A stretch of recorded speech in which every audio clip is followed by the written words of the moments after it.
কবিতাৰ শিৰোনাম ভালপোৱাৰ পৰিঘৰ। কবি নিশান্ত এ কুমাৰ।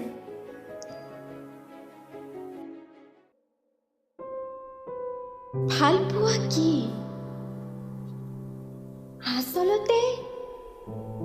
আচলতে কি এয়া ভালপোৱা? ভালপোৱাৰ আত্মপ্ৰকাশ আচলতে কি? আবেগ, অনুভূতি নে শিহৰণ, নে এক নুবুজা সাঁথৰ? সৰুৰে পৰা শুনিছোঁ অমুকে অমুকক ভাল পায় বোলে। প্ৰথমে ভাবিছিলোঁ এয়া যেন সম্ভৱ কেৱল টিভি চিনেমাবোৰতহে।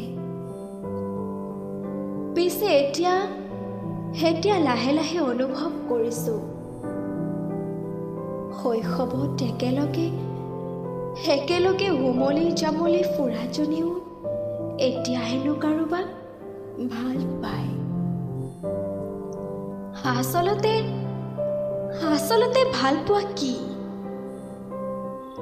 যদি ই এখন কিতাপ হয়, কিনো লিখা আছে ইয়াৰ প্ৰস্তাৱনা? কবি সাহিত্যিক পুৰি কোৱা শুনো,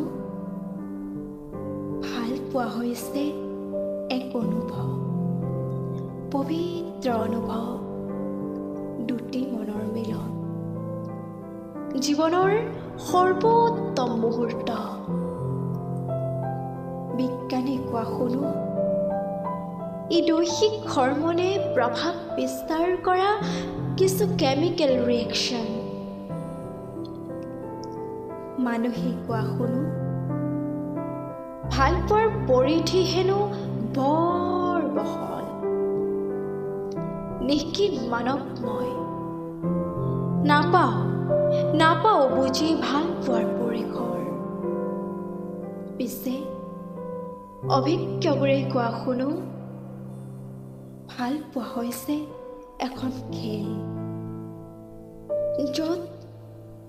য'ত ভালপোৱা মাথো এটি নাম।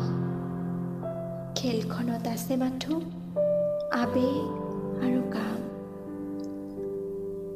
পিছে য'ত নাই আবেগ অনুভূতিৰ মান, সেই ভালপোৱাই হৈ যায় কামাতুৰজনৰ কাম।